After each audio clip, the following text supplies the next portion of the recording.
Merci de rester câblé sur la télévision nationale. C'est le temps du journal sur la télévision nationale, mais vous l'avez compris, deux événements se disputent. L'actualité nous impose leur impératif. Deux événements que nous allons vous faire vivre de bout en bout. Il s'agit de la visite au Bénin du président bissau-guinéen Umaro Embalo Sissoko, président en exercice de la CEDEAO. Et puis cet événement en jeu national, la proclamation des résultats provisoires du vote législatif devant installer la 9e législature. En attendant de revenir sur cet événement à impératif national, où à la Sénat nous attend une équipe avec Rachida Biomaman, qu'on va retrouver dans un instant pour nous camper le décor, eh bien, de ce qui se dessine à la Sénat. Le Conseil électoral devant statuer sur la proclamation semble avoir fini ses travaux. Dans un instant, d'un moment à l'autre, on va sans doute, recevoir le président de la Sénat en direct pour la proclamation de ces résultats. Mais pour le moment, direction aéroport international Cardinal Bernardin Gantin, où nous attend également une équipe avec Marcel Rossi. Marcel Rossi qui nous dira dans un instant le décor de l'accueil installé à l'aéroport pour accueillir le président bissau-guinéen qui est en visite de travail au Bénin, visite d'État, avec à l'agenda des questions de l'intégration, j'y arrive, sous-régionale, mais également et surtout des questions de la sécurité dans la sous-région. Pour conduire ce plateau de bout en bout sur ces deux événements spéciaux, j'ai le plaisir de vous présenter deux acteurs de l'actualité que vous connaissez déjà. Léonce Gamaï, éditorialiste Banoto, c'est vrai qu'on a perdu de vue un moment. Merci d'officier avec nous ce plateau en direct. Et puis Francis Attalé, analyste politique. C'est un plaisir. C'est un plaisir. Merci beaucoup à vous. En attendant de retrouver Marcel Rossi à l'aéroport, on va aller à la régie pour suivre un sujet sur l'hôte de marque du Bénin. Il s'agit du président bissau-guinéen qui est en visite au Bénin pour aborder avec son homologue Patrice Talon à la Marina des questions d'intégration sous-régionale, mais également des questions de sécurité. Nicanor Kovi nous propose ici un portrait du président bissau-guinéen. Umaro Sissoko Embalo est un Bissalien né le 23 septembre 1972. Peu musulman, il est de mère d'origine malienne et de père burkinabé.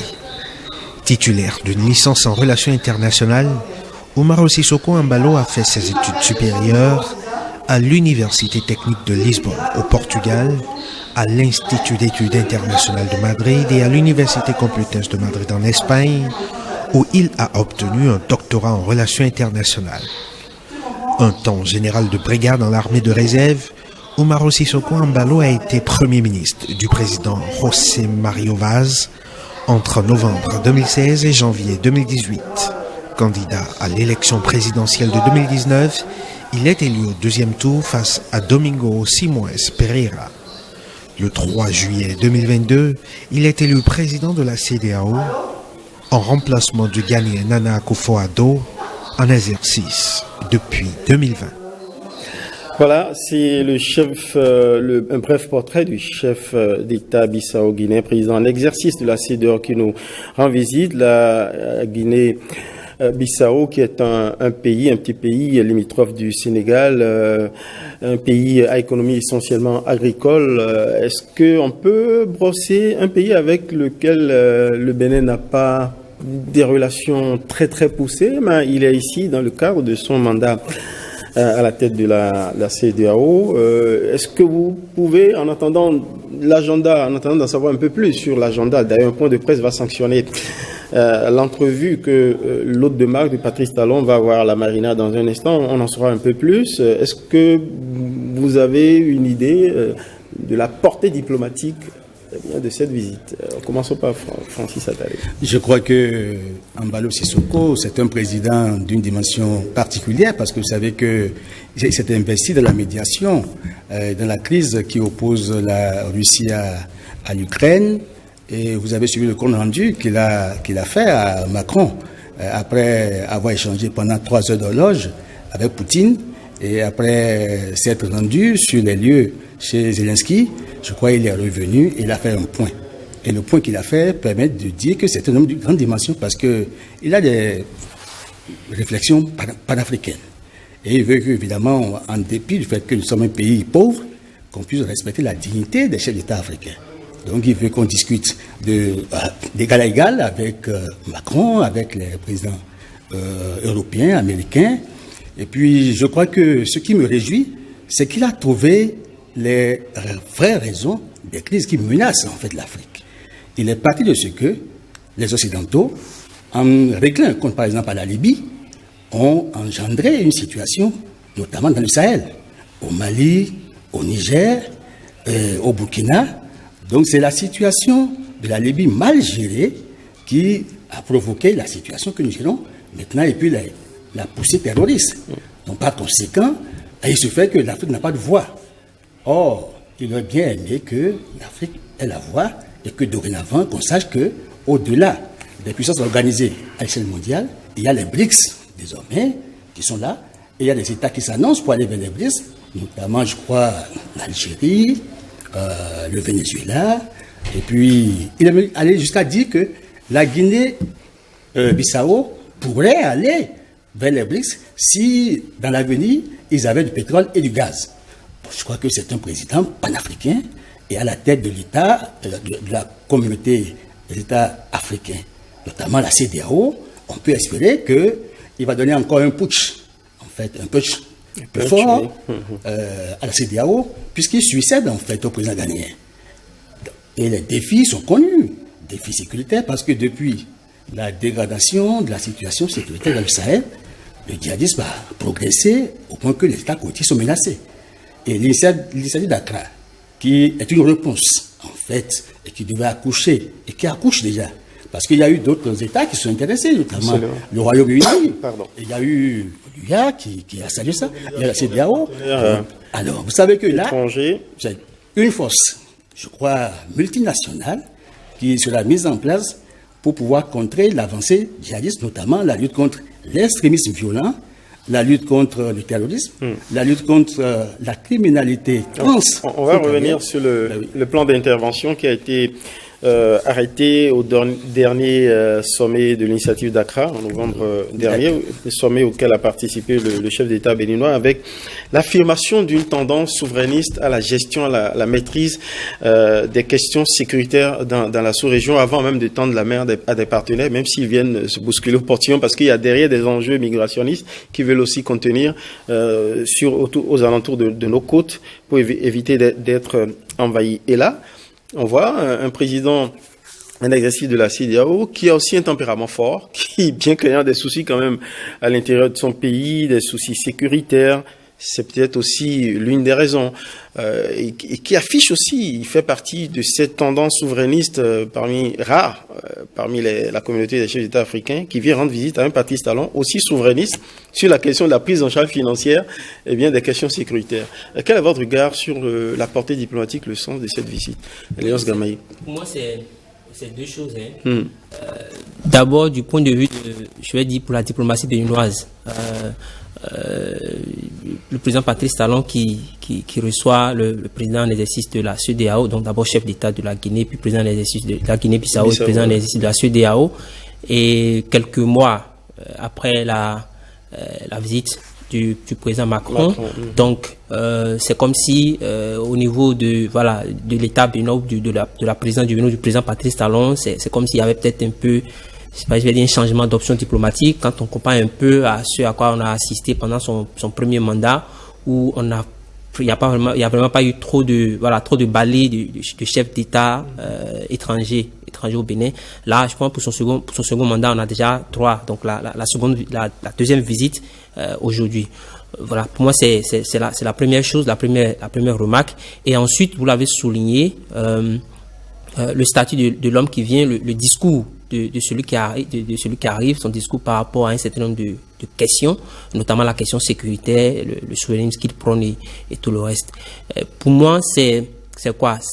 Vous avez dit qu'on va y arriver tout à l'heure, parler du plan même de trucs. Mais en attendant, c'est de souligner que le plan sécuritaire, c'est de souligner. Je pense que quand vous suivez un peu le discours de Patrice Talon, même de Mbalo, c'est un peu ça. C'est surtout d'éviter avec la la menace sécuritaire, donc la menace djihadiste qui frappe aux portes des pays de la côte du Golfe, c'est d'éviter qu'on tombe dans le piège dans lequel nous sommes tombés au Sahel, avec la multiplicité des acteurs, la multiplicité des interventions et donc la multiplicité des intérêts qui a fait qu'in fine, les différentes interventions ont un résultat, je veux dire, peut-être qui n'est pas loin de l'échec.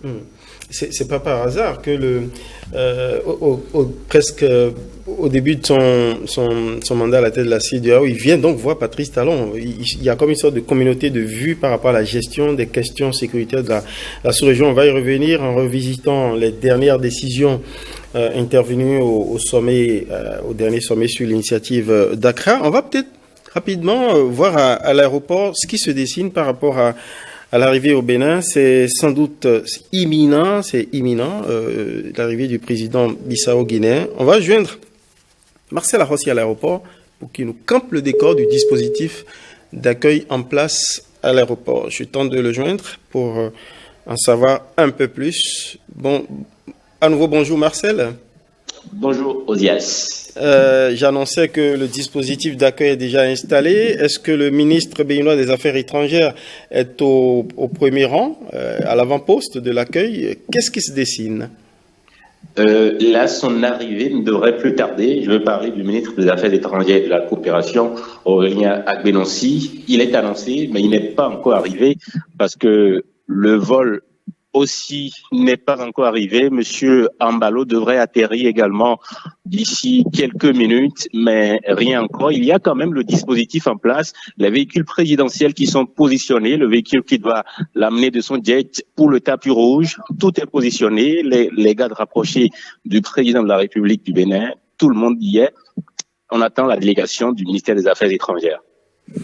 Très bien, mais on reste en contact avec vous. On compte sur vous pour avoir les images de son arrivée au Bénin et puis après, direction Palais, la Marina, où nous attend Jérôme Rungbo avec toute une autre équipe de l'ORTB de la télévision nationale déployée pour nous faire vivre l'arrivée du président bissau-guinéen à la Marina. Ensuite, à la fin de son tête-à-tête avec Patrice Talon, on aura droit au point de presse pour en savoir un peu plus sur le fin mot de leur discussion, de leurs échanges sur les questions annoncées à l'agenda de cette visite. Il s'agit, je le rappelle, des questions liées à l'intégration et surtout la question sécuritaire qui tient en haleine tous les chefs d'État de la sous-région et qui a valu la mise en route d'un plan sécuritaire à travers une opération Koudanlgou 2 de renforcement du premier plan mis en place pour déployer des troupes, former également des éléments d'intervention, mais également nourrir, renforcer l'information très sensible autour de cette question sécuritaire à partager avec tous les pays qui sont en proie à l'insécurité, à la menace djihadiste. On va peut-être faire un tour rapidement à la Sénat parce que ce sont deux événements qui se chevauchent sur ce plateau. On a accordé aussi une priorité à l'événement national, la proclamation par la Sénat des résultats provisoires du vote législatif du 8 janvier. On a Rachidat Biomaman. On va lui demander à Rachidat ce qui se passe à la Sénat. Le temps de retrouver Rachidat Biomaman. Elle est déjà prête.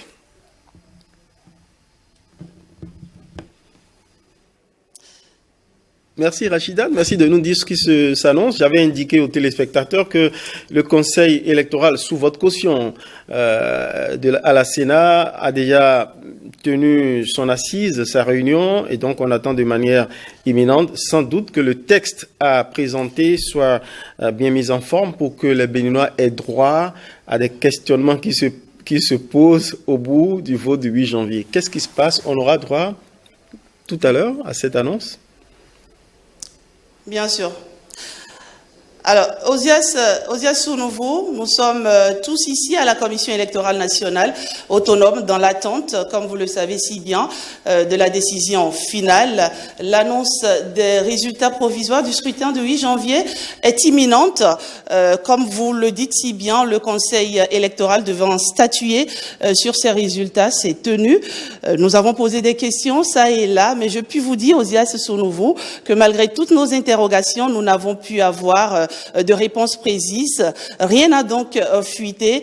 Vous pouvez comprendre que seul le président de la Sénat peut situer les uns et les autres. Dans un moment, ils seront dans cette salle, appelée la salle monitoring, comme vous pouvez le voir, Osias Sounouvou, juste derrière moi. Les écriteaux identificatifs devant accueillir les différents membres de la Sénat sont déjà bien positionnés sur la table. Et donc, dans un moment, ça va aller très vite, c'est sûr, Osias Sounouvou. Nous avons pu voir tout à l'heure le président de la Sénat dans la cour, dans ses va-et-vient. Il nous a rassuré que les résultats provisoires seront bien proclamés aujourd'hui et qu'il s'affaire, n'est-ce pas, pour mettre la dernière virgule là où il faut pour que nous ayons vraiment les résultats issus des urnes. Évidemment, Osias Sounouvou, la presse nationale et internationale est présente. La Sénat grouille de monde, je ne vous le fais pas dire. Et nous restons, bien sûr, attentifs de tout ce qui se passe par ici. Aucune indiscrétion, je puis vous le rassurer. Nous avons tout fait, Osias Sounouvou, mais aucune information n'a fuité. Donc, wait and see. Nous attendons de vous retrouver dans un moment pour voir le président de la Sénat lui-même nous dire qui des 7 partis en compétition pour le scrutin du 8 janvier a pu tirer son épingle du jeu. Merci beaucoup, Rachida Biomaman. Nous partageons la même piafond de la même impatience que vous avec vous. De toute façon, le plateau est ouvert. Le président de la Sénat, il sait que les Béninois l'attendent. Je l'ai annoncé. On croise les doigts. On va faire preuve de patience, malgré pour tempérer notre impatience. Eh bien, on en saura tout à l'heure par rapport à la question que vous avez posée sur les partis, les 7 partis en liste qui ont pu tirer leur épingle du jeu pour être présents à l'Assemblée nationale. Ceci étant dit, sachant que les résultats définitifs devront être confirmés par la Cour constitutionnelle. C'est ça l'ordonnancement électoral. La commission électorale va annoncer tout à l'heure ce qu'on appelle les grandes tendances. Les grandes tendances. Voilà. Et puis après ça, il reviendra à la Cour constitutionnelle de proclamer les résultats définitifs du scrutin. Et puis bon, si éventuellement il y a des contestations, le contentieux électoral va s'ouvrir et puis le processus va suivre son cours. Jusqu'à l'installation de la 9e législature. On n'est pas encore là, on attend déjà les résultats provisoires, les grandes tendances, comme l'avait indiqué Léonce Gamaï. En attendant, ces 2 événements qui s'entrecroisent sur ce plateau en direct, on revient sur l'événement présidentiel, c'est la visite du président Bissau Guinée, le temps de retourner à la Sénat, donc la visite du président Umaro Sissoko Mbalo, qui va échanger tout à l'heure environ pendant 1 heure d'horloge, 45 minutes, avec son homologue Patrice Talon à la Marina sur des questions d'intégration, surtout de sécurité. Sécurité, c'est l'une des questions essentielles, sinon la question majeure discutée au-delà des chantiers de développement par Emmanuel Macron lors de sa visite en Afrique, où il a visité le Cameroun, le Bénin et puis la Guinée-Bissau. Au Bénin, Patrice Talon a affirmé un volontarisme souverainiste en disant le Bénin a les moyens de sortir de l'assistanat et d'acheter les moyens pouvant lui assurer la gestion de sa sécurité. En Guinée-Bissau, Macron a indiqué à Mbalo que oui, la France est toujours disposée à accompagner les États de la sous-région, mais en changeant de doctrine. Est-ce qu'il y a quelque chose à changer, surtout depuis la crise qu'on a appelée la crise du sentiment anti-français qui subsiste dans la sous-région, surtout les pays marqués par le terrorisme, notamment le Burkina Faso. Nous sommes avec l'aide de la communication multimédia, Internet, les réseaux sociaux, les opinions publiques communiquent directement entre elles désormais, surtout avec les réseaux sociaux. Donc, l'opinion publique béninoise suit ou a suivi et suit avec attention ce qui se passe au Burkina, au Mali, donc suit le bras de fer ou la crise qu'il y a eu entre Bamako et Paris. Et puis vous l'avez dit, il y a ce sentiment, ce qu'on a appelé sentiment anti-français, parce qu'il y a désormais une nouvelle génération de jeunes africains qui réclament beaucoup plus d'indépendance. C'est vrai que nous sommes déjà indépendants, voilà, qui réclament la souveraineté et tout le reste. Donc, dans un tel contexte, je pense que la France n'a pas autre choix que de revoir sa politique. Surtout, vous avez évoqué tantôt la conférence de presse, la conférence de presse Macron et Patrice Talon lors de la visite de Macron au Bénin, et Patrice Talon a sorti cette phrase-là en disant clairement que le Bénin a les moyens. Je pense qu'il a même dit quelque chose, et les gens n'ont pas trop commenté ça en disant que je crois le Bénin a même demandé à acheter des équipements, et puis en face, je crois qu'il y avait une réticence du côté français. Donc c'était un discours assez fort, parce que généralement ce à quoi on assiste de la part de nos États, c'est beaucoup plus demandé. Donc les moyens, l'assistance et tout ça. Mais un chef d'État qui affirme que son État a les moyens. Et vous allez aussi du côté du Bissau-Guinée, c'est pratiquement ce même discours où on veut changer un peu la nature des relations, on veut que ce soit des relations équilibrées, discutées d'égal à égal. Et l'autre chose qui attire mon attention, c'est vrai que là, on aura tout à l'heure les résultats des législatives. Vous avez vu après les législatives en France, vous avez vu le poste du président Patrice Talon. Je pense que ces dernières années ou ces dernières décennies, je sais pas, en tout cas pour moi, un chef d'État qui a osé tenir sauf faire une déclaration de la sorte pour commenter les résultats. Généralement, c'est à l'inverse qu'on assiste, où les présidents occidentaux, en tout cas les grands chanceliers des pays occidentaux, commentent les résultats des scrutins dans nos pays. Là, on a vu Patrice Talon sortir en tirant des leçons. Voilà, on fait la leçon aux pays africains. Voilà. Et là, on a assisté à l'inverse. Donc, il y a quand même une nouvelle tendance qui s'observe, et je pense que la France est en train de tirer leçon de ces tendances-là, bien évidemment, en veillant à ce que c'est à surveiller ou en veillant à ses intérêts, parce que voilà, nous sommes en politique, nous sommes en géopolitique. Un État, même en pensant au bien de l'autre État, pense d'abord à comment préserver et conserver ses intérêts. Donc, même si la France revoit son approche, sa méthodologie, sa stratégie, ce serait toujours dans la logique de comment préserver ou mieux préserver ses intérêts.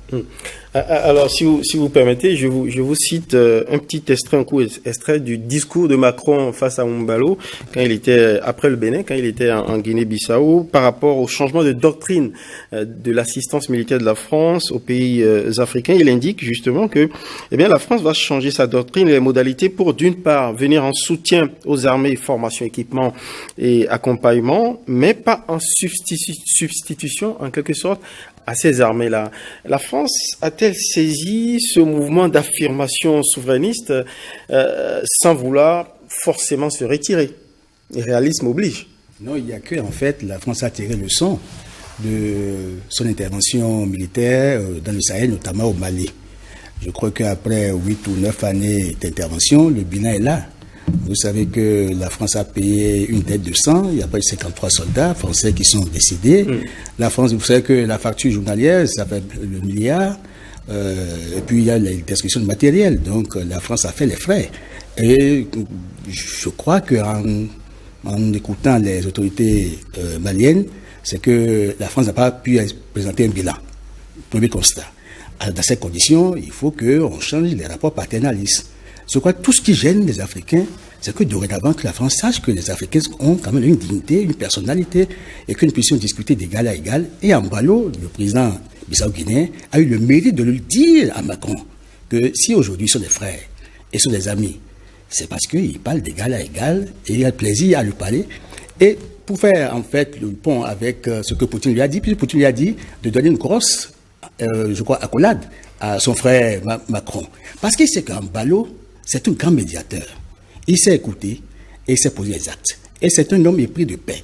Je crois que dans cette dynamique, en le voyant à la tête d'une institution comme celle-là, sous-régionale, on peut nourrir de grands espoirs. La France, en fait, en reconsidérant en fait, sa politique d'intervention en Afrique, a dû faire le point sur les torts qu'il a fait aux Africains, mais aussi ce qu'il a perdu, ce qu'elle a perdu, puisque la France a perdu et a le sentiment qu'il y a un sentiment, en guillemets, anti-français. Non, il n'y a pas un sentiment anti-français. Il n'y a qu'aujourd'hui, les rapports ont changé. Et dans la géopolitique, géostratégie, quand on fait le bilan des chefs d'État qui ont osé, mais qui ont fait les frais de la France, écoutez, on peut constater qu'aujourd'hui, les Africains ont mûri. Et il y a des tribunes panafricaines. Vous savez évidemment qu'il y a des médias qui ont été sautés de bouquet. Un canal, bon, je veux rien dire, parce qu'on estime qu'ils ont des critiques orageuses à l'endroit de la France. Or, ça dérange Macron, qui, du reste, peut-être n'est pas très connecté, en fait, à la cellule Afrique de l'Élysée. Parce que s'il était bien connecté, il comprendrait mieux l'histoire de l'Afrique et il se ferait, en fait, une autre opinion sur les générations qui sont en train de prendre la gouvernance des États africains aujourd'hui. Et ça aurait mieux permis à la France de gagner dans ses rapports avec les nouveaux États africains, notamment l'Afrique de l'Ouest, qui est dans une dynamique. Et les chefs d'État africains doivent apprendre, évidemment, à écouter leur peuple. Vous avez vu que au dernier sommet du Nigeria... Apprendre à écouter le peuple. Surtout, n'oubliez pas ce développement. Je vous retrouve dans un instant. On a la Marina en ligne. Jérôme Rungbo, qui, depuis les magnifiques jardins du palais de la Marina, va nous camper le décor du dispositif d'accueil du président bissau-guinéen au palais de la Marina. Jérôme Rungbo. Merci Osias Sonovo, merci amis téléspectateurs. Effectivement, il est attendu ici le président bissau-guinéen, président en exercice de la CEDEAO, la communauté économique des États de l'Afrique de l'Ouest. Vous l'aviez tantôt dit, Marcel Arros également en attente là-bas avant que ne foule le sol de l'aéroport de Cotonou, l'avion qui transporte le président en exercice de la CEDEAO. Donc ici, comme vous l'aviez annoncé Osias Sonovo, il y aura d'abord l'arrivée, puis après l'arrivée, le tête-à-tête entre le président Patrice Talon et son hôte, un tête-à-tête d'une 50aine de minutes. C'est après cela qu'il y aura, vous l'avez dit, un point de presse, une déclaration qu'on pourrait quand même se supputer penser que ce sera une déclaration de Cotonou. Vous savez très bien que l'espace ouest africain est aujourd'hui, depuis quelques années, en proie à de l'extrémisme, du terrorisme. Alors tout cela fait partie des questions dont vont discuter les deux chefs d'État ici au palais de la Marina. Donc, Yassonevou, nous sommes dans l'attente. Il n'est pas superflu, n'est-ce pas, il serait pas mal de vous rappeler que le thème autour duquel les deux hommes d'État vont discuter, c'est intégration sous-régionale et sécurité. Voilà, Osias Sonovo, nous sommes dans l'attente pour accueillir l'hôte du Bénin, l'hôte du président Patrice Talon ici, à la Marina. Merci Jérôme Rungbo, merci à vous et à toute l'équipe qui vous accompagne dans cette relation en direct. On voit effectivement le dispositif de la garde qui s'apprête à accorder une aide d'honneur au chef d'État bissau-guinéen le temps qu'il rencontre son homologue Patrice Talon. Vous disiez il y a quelques minutes, avant qu'on prenne Jérôme Rungbo, pour nous rassurer du dispositif d'accueil installé à la Marina, que les chefs d'État africains gagneraient à bien écouter le peuple. On nous annonce, priorité directe, que à la Sénat, ça bouge. Le président Sakalafia de la Sénat s'apprête à nous livrer les résultats. Priorité au direct à l'événement d'enjeu national. On va à la Sénat. Le bureau de la Sénat entourait le président Sakalafia. Voilà, se mettre en place pour nous annoncer d'un moment à l'autre ces résultats, il faut le préciser, provisoires du vote législatif du 8 janvier dernier. Après quoi, si éventuellement il y a un contentieux électoral ou des contentieux électoraux présentés, soulevés par les différents partis en lice, la Cour constitutionnelle va connaître de ces contentieux et puis c'est après cela que la Cour constitutionnelle va proclamer les résultats définitifs de cette élection législative devant installer la 9e législature. Monsieur Sakalafia, il prend ses marques, ajuste son boubou pour nous faire la grande annonce tant attendue par les Béninois. Rachida Biomamon, ma collègue qui nous a planté le décor dans un instant, ajuste bien les micros. Voilà, pour qu'on ne rate rien de tout ce qui va se passer à la Sénat. Le temps qu'on retrouve le président de la Sénat qui prend ses marques, on continue nos échanges sur le deuxième événement en cours, les deux événements qui se chevauchent, qu'on va relayer en direct. Il était question pour vous, à vos yeux, il était important que les chefs d'État soient attentifs à l'écoute de le peuple. D'ailleurs, en dehors, ça y est, Rachid, toutes mes excuses, je vous retrouve. Rachida Biomamon. Alors, Osias Sonovo, le moment tant attendu est là. Tous les Béninois, nous l'imaginons bien, on les regarde tourner vers la Commission électorale nationale autonome qui va dans un court instant situer les uns et les autres. Elle est prête, comme vous pouvez le voir à l'image, le président de la Sénat, Sakalafia, entouré des autres membres de la Commission électorale nationale autonome, sont bien en place. Et donc, trêve de polémique. Parmi les 7 partis en compétition pour le scrutin du 8 janvier. Quels sont ceux qui vont siéger donc à l'Assemblée nationale, 9e législature? Réponse avec le président de la Sénat. Les grandes tendances, Osias Sonovo, c'est tout de suite et maintenant. Merci à vous, Rachida Biomamon, de donner le tempo au président de la Sénat. On l'écoute, on est tout de suite. législatives du 8 janvier 2023. Proclamation des résultats provisoires. Madame et Messieurs les membres du Conseil électoral, Monsieur le Directeur général des élections,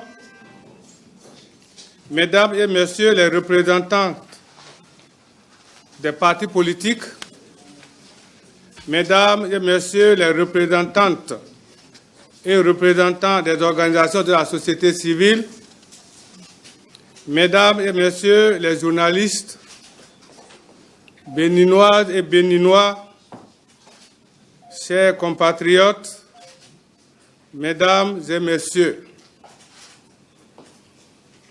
la Commission électorale nationale autonome, par ma voix, vous exprime toute sa reconnaissance pour le rôle important que chacun de vous avait joué dans le processus électoral qui est en voie de connaître son aboutissement. La présente phase est l'une des plus importantes d'un processus électoral qui nous a mobilisés depuis de longs mois.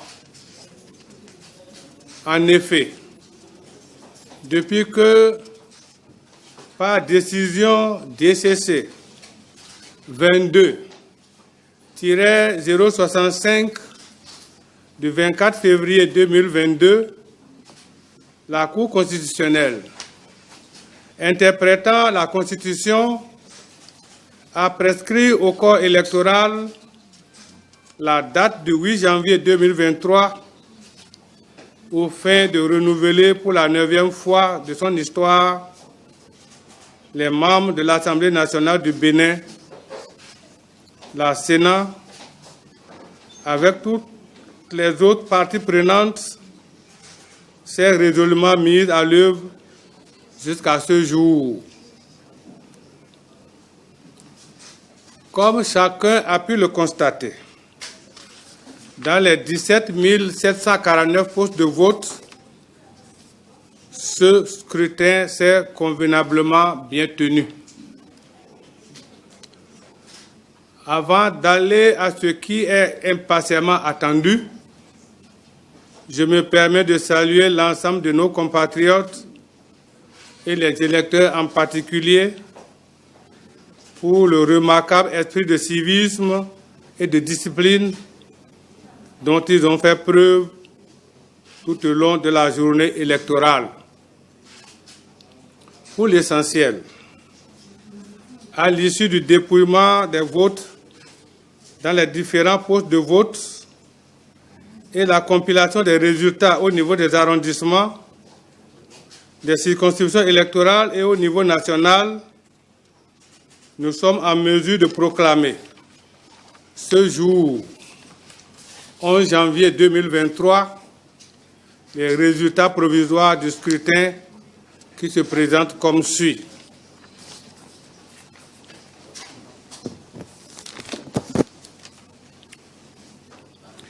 Chiffre des résultats provisoires au plan national. Nombre de procès-verbaux de compilation attendus, 546. Nombre de procès-verbaux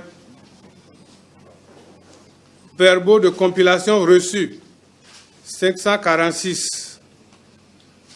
Taux de compilation au plan national, 100%. Nombre d'inscrits au plan national, 6 600 572. Nombre de votants au plan national, 2 551 547. Taux de participation au plan national, 38,66%.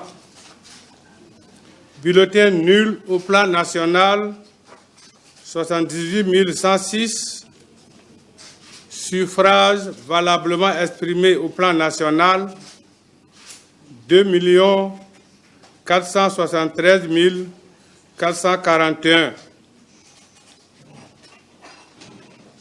Total des suffrages par parti politique au plan national. 1.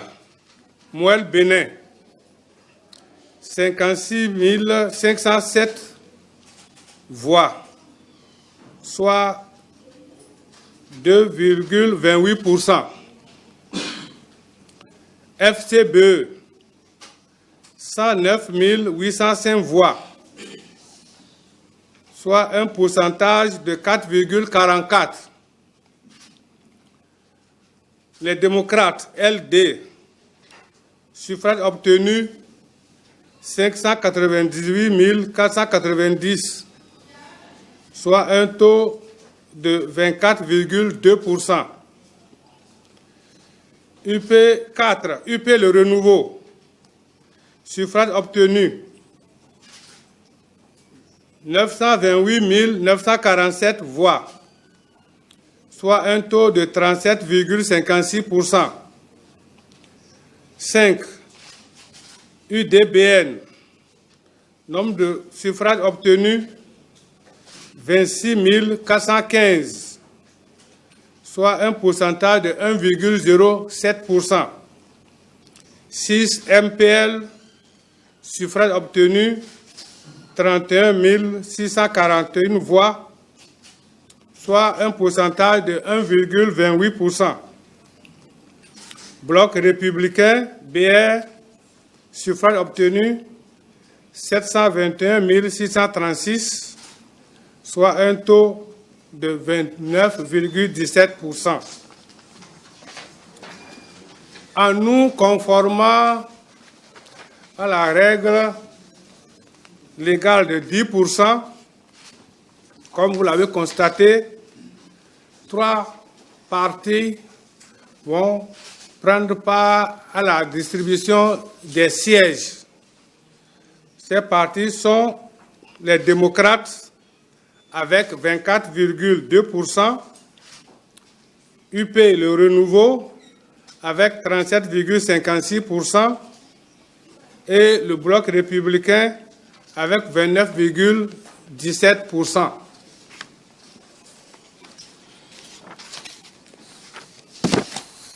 Maintenant, nous allons vous livrer la répartition des sièges par circonscription électorale.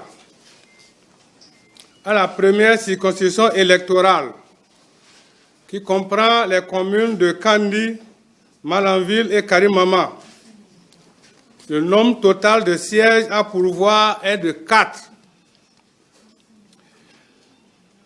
Ces 4 sièges se répartissent comme suit à l'issue du scrutin. Union progressiste Le Renouveau. Nombre de sièges obtenus 3.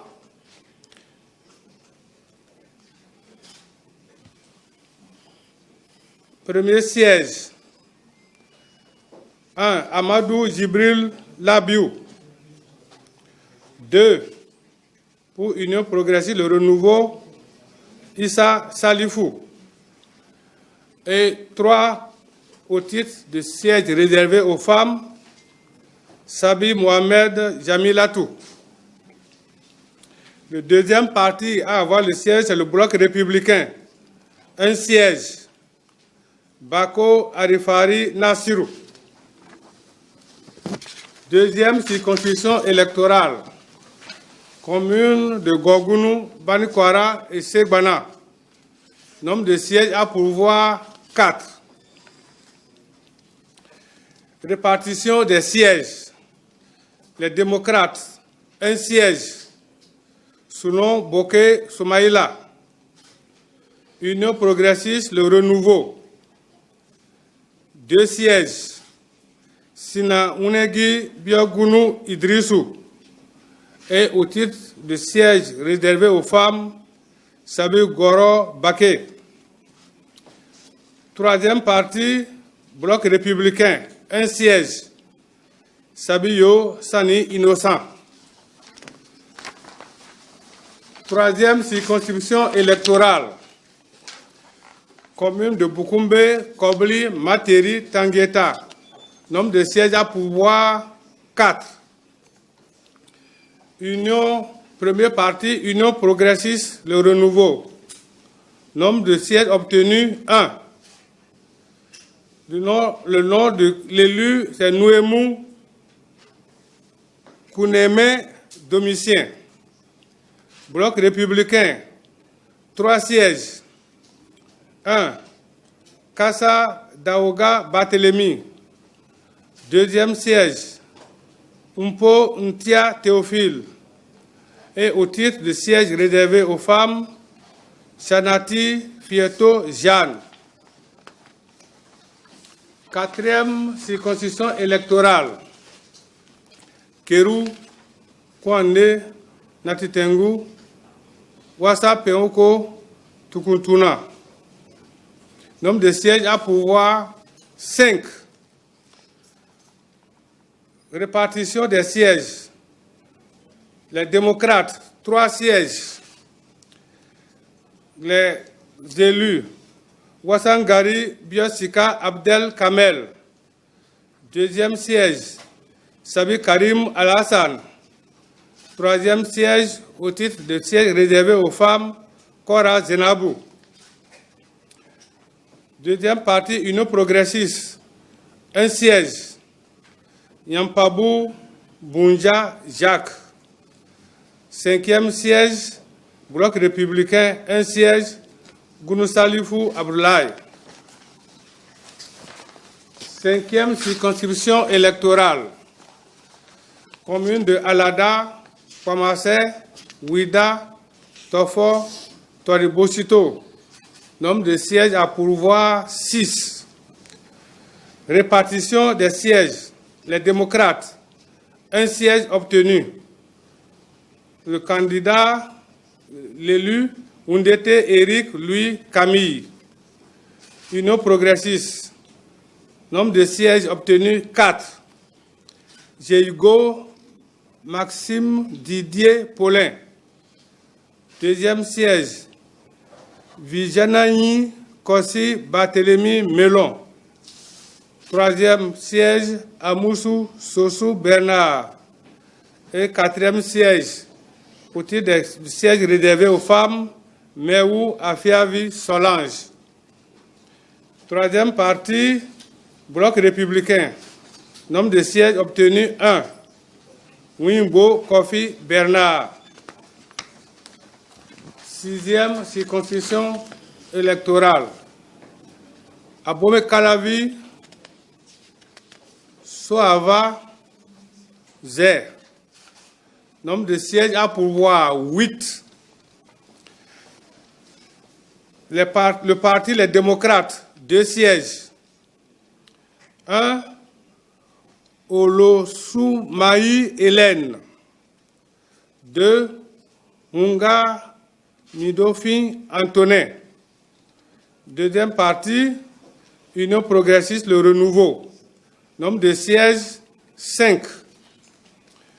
1. Topanou Prudent Victor Poti Kouassivi. Deuxième siège, Fagbemi Brice Denis Sénat. Troisième, Zanou Vignagnon Jean Méjor. 4. Nouati Toweyon Nestor. Et au titre 5e siège, au titre du siège réservé aux femmes, Fonton Edmond Taillon. Non, c'est ça, je ne suis pas habitué à ce nom. 3e partie, Bloc républicain, 1 siège. Soko Hekwe Nataël. 7e circonscription, commune de Niki, Bembereke, Sinande, Kalale. Nombre de sièges à pourvoir 5. Parti Les Démocrates, 1 siège. Moukoure Boko Soule Malam. Union progressiste, 3 sièges. 1. Ourousse Guéné Yakoubou. 2. Lafia Boubakari Oumarou. Et au titre de siège réservé aux femmes, Tony Gimba Nire Fatouma. Bloc républicain, un siège, Bien Robert. 8e circonscription électorale. Nombre de sièges à pourvoir 6. Parti les démocrates. Nombre de sièges obtenus 4. 1. Sadiki Raouf. 2. Worukubu Abibou.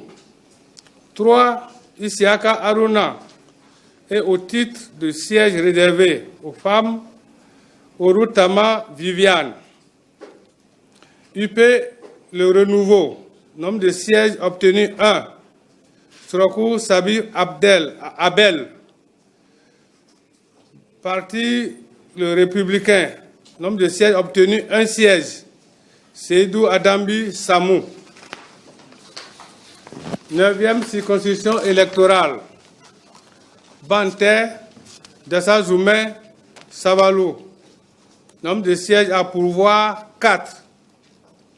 Parti les démocrates, 2 sièges. Premièrement, Deyi Fagbeyon Léon. Le titre de siège réservé aux femmes, Aïe Y. Élise. Union progressiste Le Renouveau, 1 siège. Fayon Kochami Nikez. Bloc républicain, 1 siège. Akovi Eustache. 10e circonscription électorale. Ouessé, Glazoué, Savet. Parti les démocrates, nombre de sièges à pouvoir 4. Parti les démocrates, nombre de sièges obtenus 2. 1. Premièrement, Ogbon Kolawole Djima. Au titre de siège réservé aux femmes, Tossa Ogoussi Edwige. Union progressiste, Le Renouveau, 1 siège. Agua Asogba Edmond. Bloc républicain, 1 siège. Degla Assouan Koblan Benoît. 11e circonscription. Aplaoué, Jacotomé, Koulekamen. Nombre de sièges à pouvoir 4. Union progressiste, Le Renouveau, 3 sièges. 1. Benonchi Gérard. 2. Alosson Richard Kokouvi Aji Hunho. 3. Au titre de siège réservé exclusivement aux femmes, Sewade Gisèle. Deuxième parti à avoir des sièges, c'est Bloc républicain, 1 siège, Sossou Kadimir. 12e circonscription électorale, c'est Dogbo Lalo Toviklin. Nombre de sièges à pouvoir 4. Union progressiste Le Renouveau, nombre de sièges obtenus 4. 1. Adomaou Jérémy. 2. Mbouke Santos Tawes Borgia. 3. Guigui Honoré Marius. Et au titre du siège réservé aux femmes, Pochan Awefa Adeline Natacha. 13e circonscription électorale, c'est Djougou. Nombre de sièges à pouvoir 3. Parti les démocrates, 1 siège. Imoru Taïrou. Bloc républicain, 2 sièges. Seibou Abdul Malik. Au titre des sièges réservés aux femmes, Karim Tijani Mounifa. 14e circonscription électorale, Basila Kopargo Wake. Nombre de sièges à pouvoir 3. Les démocrates, 1 siège obtenu. Achade Nourenou. Bloc républicain, 2 sièges. 1. Biochane Abdoulaye. Au titre des sièges réservés aux femmes, Saliou Ali Janatou. 15e circonscription électorale. Je vais me faire aider par le rapporteur. Merci, Monsieur le Président. 15e circonscription électorale. Attendez, venez.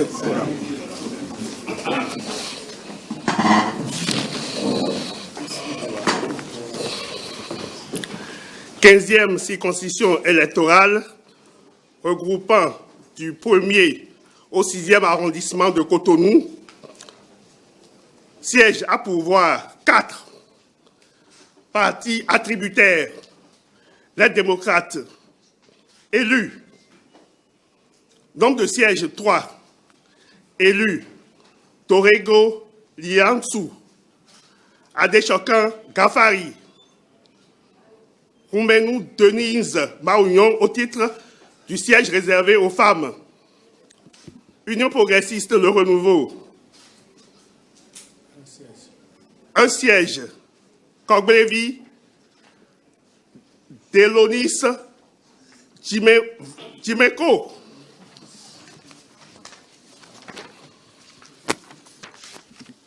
« 16e circonscription électorale du 7e au 13e arrondissement de Cotonou.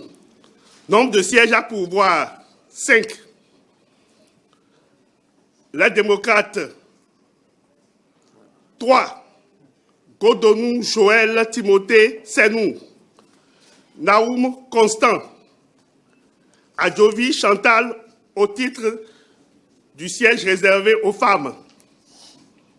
Union progressiste Le Renouveau. Nombre de sièges obtenus, 1. Djogbenou Joseph. Bloc républicain, 1. Aïe Dédévi Eugène Chantal. 17e circonscription électorale. Atiémé Komé Rampopo. Nombre de sièges à pourvoir, 3. Parti, les démocrates, Akossi Komlan Léon, un siège. Union progressiste Le Renouveau, 2 sièges.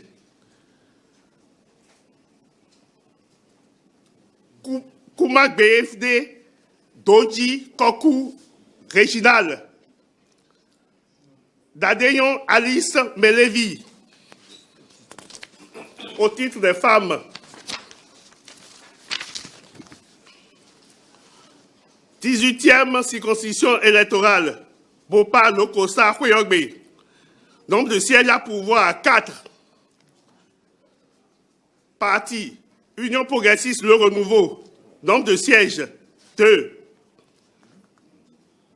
Nombre de sièges, 3 plutôt. Sosou Dakpe, Kako Maounion Thomas. Siège réservé aux femmes. Tossou Adjoa Gladys Eudoxie. Bloc républicain, 1. Daïro Rosine.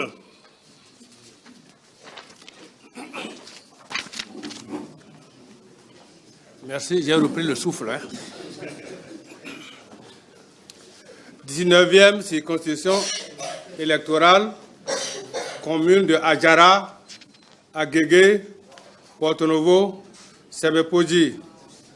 Nombre de sièges à pourvoir, 6. Parti les démocrates. Nombre de sièges obtenus, 2.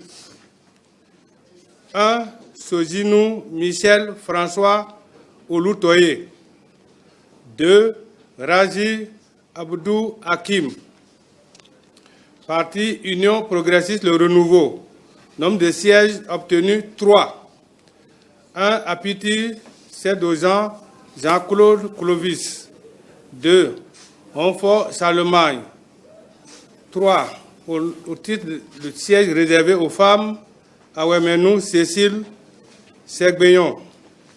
Bloc républicain, un siège, Chanou Sofiatou Moji Sola. 20e circonscription, commune de Adjoun, à Promisérité, Avrankou, Dango, Bonou. Nombre de sièges à pouvoir 6. Les démocrates, 1 siège.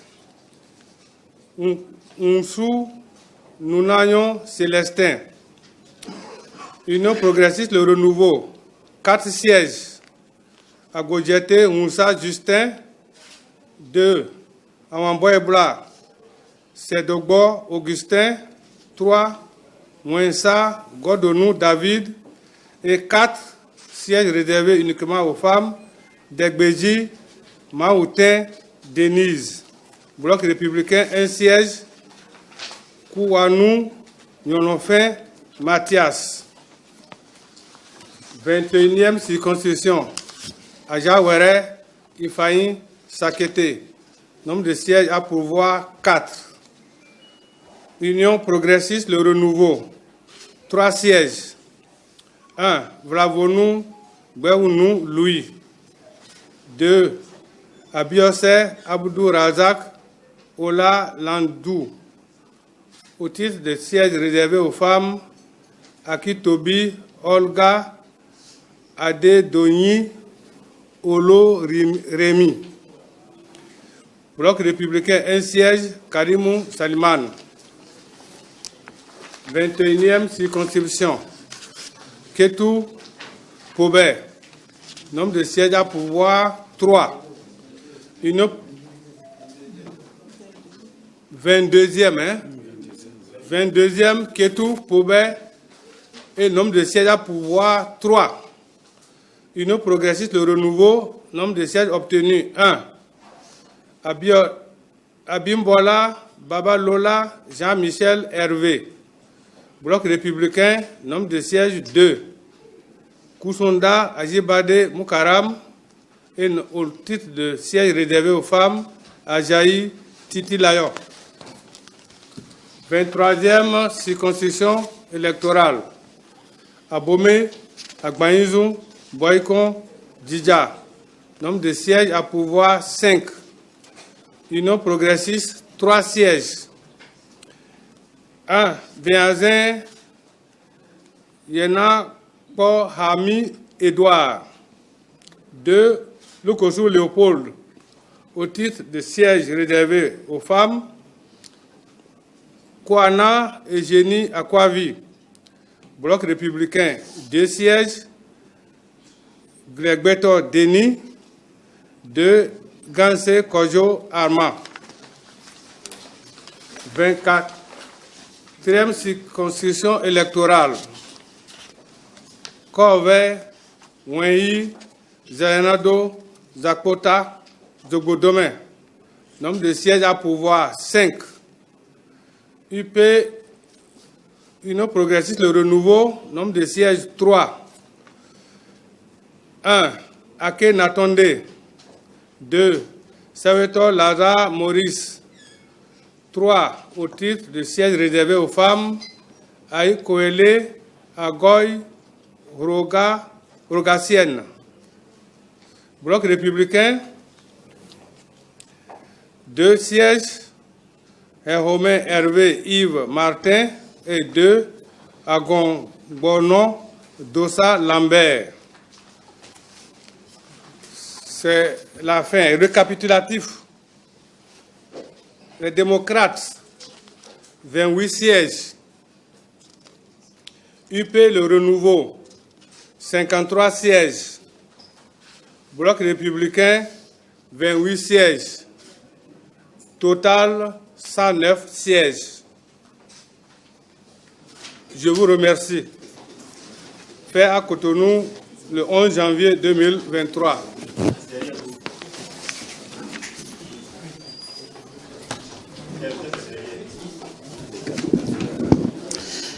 Oui.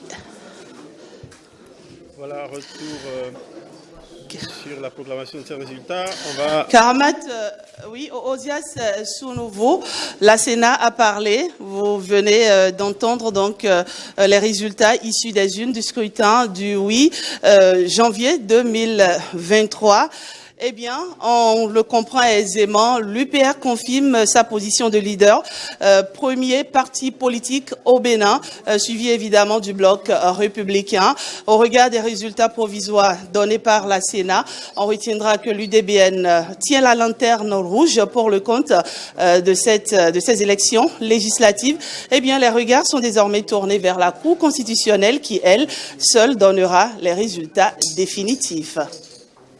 Merci beaucoup, Rachida Biomon. Merci pour cette relation, pour nous avoir aidé à faire vivre en direct la proclamation des résultats provisoires par la Sénat, en attendant la validation par la Cour constitutionnelle. On retient que l'Union progressiste Le Renouveau vient en tête avec 53 sièges pour le récapitulatif. Et puis les démocrates et le BR se talonnent, sont au coude à coude avec 28 sièges. Résultat provisoire de la Sénat, on le répète, on le précise, validé par la Cour constitutionnelle. Chers amis, voilà donc l'allure des grandes tendances, en tout cas des résultats provisoires. Premier commentaire à chaud. Non, déjà c'était très attendu, et voilà qui viendra soit mettre fin ou bien nous faire passer à une autre étape de cette bataille ou cette guerre des chiffres à laquelle on assiste depuis dimanche sur les réseaux sociaux entre les partisans des différents camps politiques. Voilà, donc c'est le premier commentaire. Deuxième chose, on aura une Assemblée nationale plurielle sur le plan des courants politiques, avec 3 partis politiques, dont 2 de la mouvance présidentielle et puis un parti d'opposition. L'autre chose que je note, c'est qu'aucun parti n'a à lui seul la majorité, parce qu'avec 109 sièges, la majorité, ça va faire 55. Et là, l'Union progressiste qui a le plus grand nombre de sièges en a 53. Et le BR 28 et les démocrates 28. Ça voudra dire qu'il aura, donc on va vraiment assister au parlementarisme. Donc l'Union progressiste, à lui seul ne pourra pas passer des lois. Donc il va falloir bien évidemment négocier. En tout cas, pour ceux à quoi on a assisté pendant la 8e législature, généralement, c'est vrai que c'est 2 partis qui appartiennent à la même famille politique, donc la mouvance. Donc il n'y a vraiment pas eu d'achoppement les 2 partis. L'autre chose, c'est bon, là après on va peut-être regarder les calculs pour voir les questions de minorité de blocage sur les questions, c'est sur des questions majeures. On aura le temps de commenter ces aspects-là. L'autre chose, c'est que, bien évidemment, pour le pêchoir, parce que ça, comme ça, on passe vraiment au pêchoir, le pêchoir, je pense, va revenir à l'Union progressiste qui a quand même le plus grand nombre de sièges. Maintenant, ça va peut-être se faire dans un accord de législature avec le bloc républicain. Voilà, donc, commentaire. C'est vrai qu'il y a d'autres constats, les ministres qui ont été positionnés, leur score et tout le reste, on aura le temps de préciser. Notez également que voilà, la percée du parti Les Démocrates à Cotonou, les démocrates ont vraiment fait razzia, on peut le dire ainsi, dans la 16e circonscription électorale. Ils ont pratiquement tout pris en dehors de 2 sièges, dont un revenu à l'UP et l'autre au BR. Dans la 15e également, ils ont fait un score assez fort. Dans la 8e circonscription électorale, un score très fort avec ce qu'on note, Badamassi, qui, si les résultats sont confirmés par la Cour constitutionnelle, pour une fois en tout cas depuis de nombreuses législatures, ne sera pas à l'Assemblée nationale. Je crois qu'il sera l'un des grands absents si les résultats venaient à se confirmer. L'autre chose également, c'est ce qu'on appelle le fief traditionnel du PRD, donc la 15e circonscription électorale et la 19e. On a quand même constaté que le PRD n'a pas tant que ça régné parce que voilà, les scores sont plus ou moins serrés avec les démocrates qui ont également fait une peste. Donc avec les notes prises, c'est voilà, les premiers constats en attendant de revenir sur d'autres aspects. Monter à l'Assemblée des démocrates, parti d'opposition qui s'affirme de manière tranchée et qui pourra peut-être jouer dans le jeu parlementaire. Non, il faut y faire constater que les élections se sont déroulées de façon transparente. Et vous avez vu que par endroits, on a constaté qu'il y avait une grande surveillance. Donc il faut être heureux que les instances en charge de l'organisation de ces élections aient réussi à conduire le processus à terme. Vous avez constaté que le président de la Sénat a bien dit que ça fait plusieurs mois que le processus les a mobilisés. Donc je crois que c'est un poids qui vient de décharger et c'est un moment de grand stress. Évidemment, il faut dire que les canaux digitaux ne sont pas en fait la Sénat, parce que la Sénat c'est l'instance qui est en charge du dépouillement, de la compilation des résultats et puis de la proclamation des tendances. Il reste que le juge constitutionnel en la matière, c'est-à-dire le juge souverain, puisse apprécier à son niveau en fonction des rapports et des comptes rendus qui ont été faits et puis en fonction aussi de ce que la plateforme des organisations de la société civile ont eu à faire et de la mission de la CEDEAO. Vous voyez que c'est compte tenu d'un certain nombre de paramètres que la Cour cons va finir par confirmer ces tendances ou bien réajuster. Donc je crois qu'il est trop tôt de citer des grands absents ou des grands perdants. Donc globalement, il faut dire que c'est un scrutin qui s'est bien déroulé. Nous sommes fort heureux que nous ayons pu conduire le processus à terme. Cela honore la démocratie béninoise. Et je note que, en fait, la mission d'observation a exhorté la Sénat à continuer dans la dynamique de ce professionnalisme. Et je constate que c'est quasiment le jour de la proclamation des grandes tendances que le président, la conférence de la CEDEAO, se fait l'amitié de venir dans une visite de travail à son homologue, président Patrice Talon. Et vous voyez que cette fois-ci, c'est 50 minutes qu'ils auront à débattre, alors que le 7 octobre dernier, quand il était chez Ouattara, ça n'a duré qu'une trentaine de minutes. Donc je constate que le Bénin est un pôle important et il y a une convergence de points de vue entre Talon et puis Ambalo. Et je nourris l'espoir que les élections dans l'espace CEDEAO vont désormais se faire avec plus de transparence, de crédibilité, pour que les gouvernants soient ceux que les populations choisissent, afin que nous puissions avoir une démocratie qui honore. Parce que nous sommes un des baromètres, et je note en fait que les observateurs, notamment ceux qui sont venus pour la mission de la CEDEAO, ont dit qu'ils ont appris du Bénin. C'est ça qui m'honore. Donc nous allons continuer, je crois, à l'instar de ce que nous avions été en 90, à être un des baromètres des grands changements qui vont impacter le continent africain. Donc la démocratie béninoise est en marche. Exhortons les acteurs politiques à plus de responsabilité, à un sens aigu de l'amour de la patrie, pour qu'évidemment, il n'y ait pas trop de contestation. Ce qui n'est pas d'extraordinaire, il y avait des contentieux. Je crois que le juge constitutionnel, qui n'est pas un juge répressif, sera regardé et apprécié pour donner les grandes tendances, en fait, les grands résultats qui vont situer chacun. S'il y a des contentieux, on compte sur la sagacité de la Cour constitutionnelle pour trancher en droit et en justice. Est-ce qu'à vos yeux, les quelques incidents qui ont été évoqués, notamment par les réseaux sociaux, quand on sait bien que le président de la Sénat n'a véritablement pas voulu opiner franchement là-dessus. D'ailleurs, il indiquait à nouveau que, à ses yeux, le scrutin s'est convenablement bien tenu. Vous avez le sentiment que les incidents épars qui ont été relevés sur les réseaux sociaux ne vont pas infléchir outre mesure ces résultats provisoires? Oui, peut-être que je crois que c'est la plateforme électorale des OSI qui fait ce travail de monitoring électoral quand même depuis plusieurs années, qui a relevé ces incidents. Je crois que dans certains cas, voilà, dans certains cas, avec sa façon de travailler, elle a dû, à un moment donné... Alors, on proclame ces résultats au moment où on a la visite du président bissau-guinéen. On m'annonce du côté de l'aéroport Marcel Arrossi, que son avion vient de se poser. Est-ce que c'est bien cela, Marcel? Je tente de le joindre pour en savoir un peu plus, pour avoir la précision. Le président bissau-guinéen qui rend visite au Bénin, justement, une visite qui coïncide avec la proclamation des résultats par la Sénat, qu'on a suivi de bout en bout il y a un instant. Marcel Arrossi, qu'on n'a pas encore joint, mais qui sans doute va pouvoir nous rallier le temps de bien se positionner. Marcel Arrossi? Bonjour, bonjour. Je sens de l'animation autour de vous, c'est dire que ça bouge, il y a un frémissement à l'aéroport. Est-ce que l'avion du président bissau-guinéen a atterri?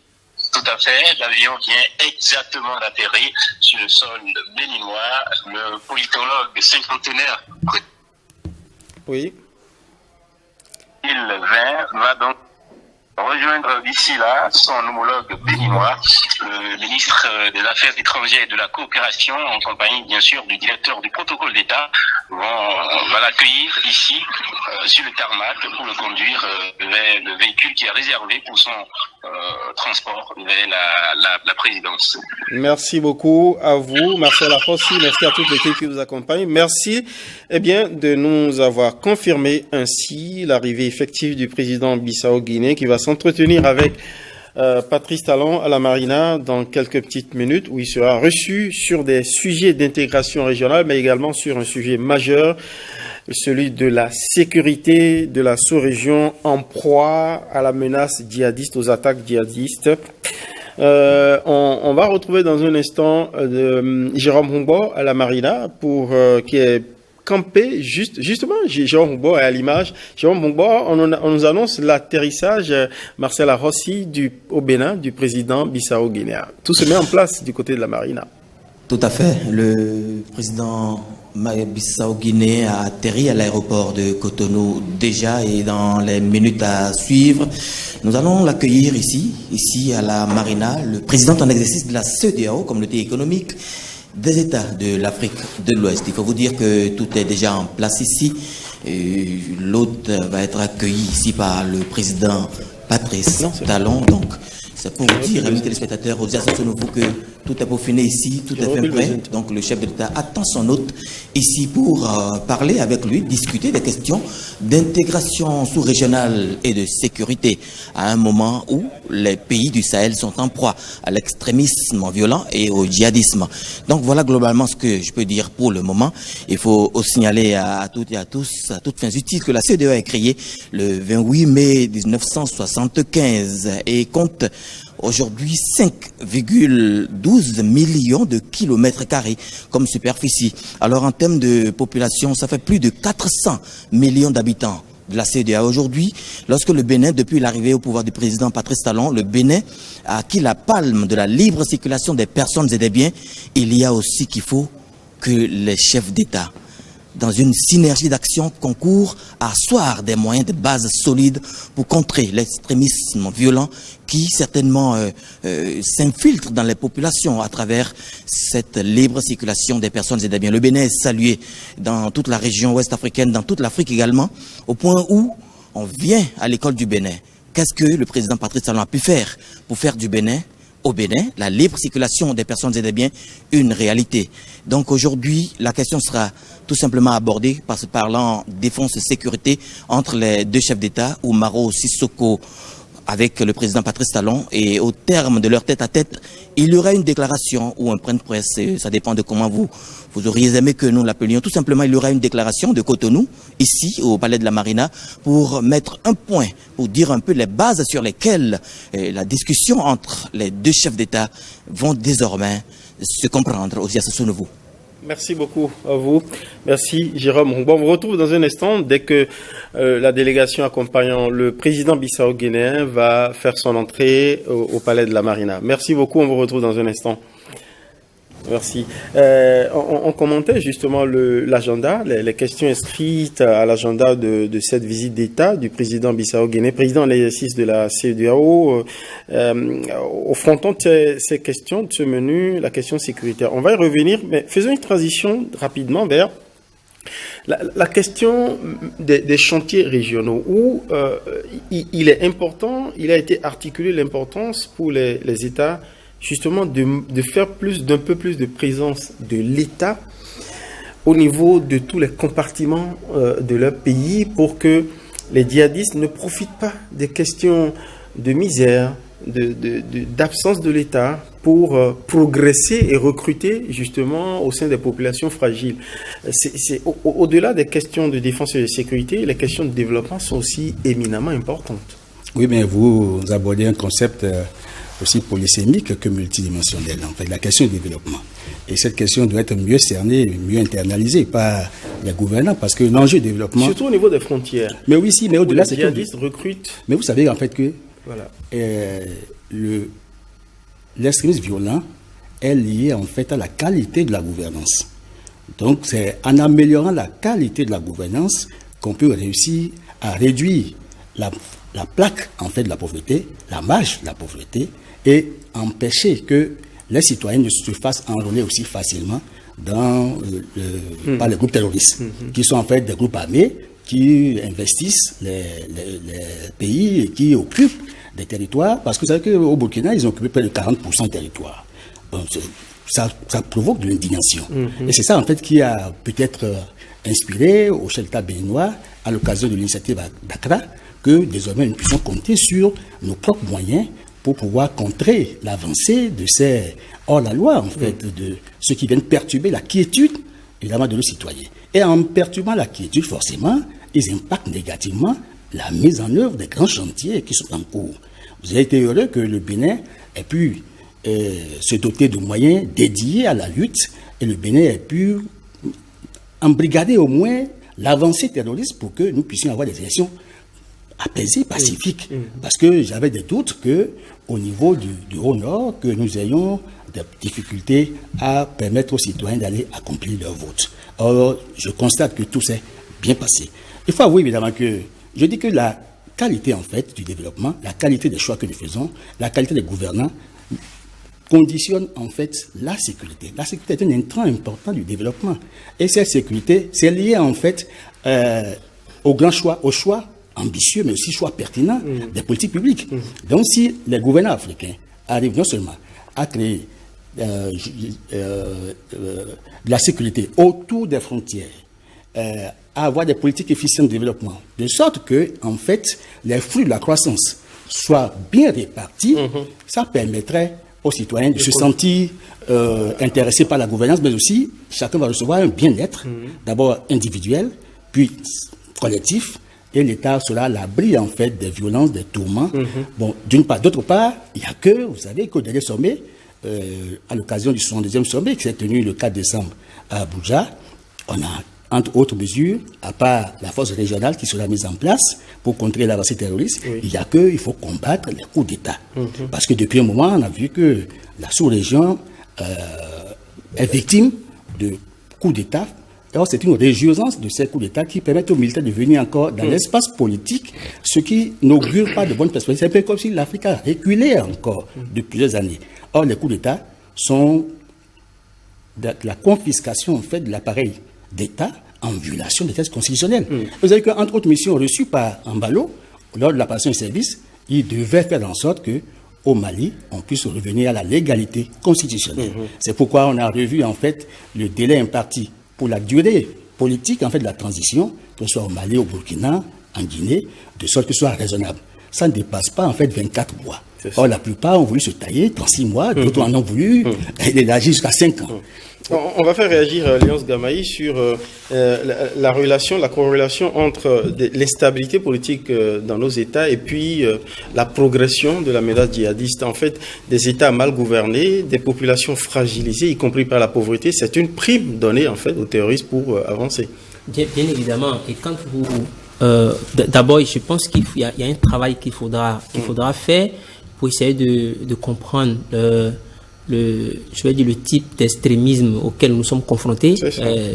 Donc, dans ces pays, dans ces États-là, est-ce que c'est un extrémisme idéologique, donc à idéologie religieuse, ou est-ce que c'est vraiment lié uniquement aux conditions de vie, ou est-ce que ce qu'on appelle les entrepreneurs de violence, donc qui font de faux discours à idéologie religieuse aux populations, donc surfent alors à partir de ce moment-là sur le dénuement dans lequel se trouvent les conditions existentielles. Une chose est évidente, quand vous prenez et ça c'est commun, je vais dire à tous les États de la région, c'est que les régions frontalières font partie des régions les moins développées où voilà, les services sociaux de base sont absents. C'est vrai que le Bénin a quand même fait un effort sur ce plan, depuis quelques années, donc avec la mise en place d'une agence dédiée à la viabilisation, donc au développement et à la viabilisation, à la sécurisation des espaces frontaliers. Mais une chose est évidente, c'est que quand vous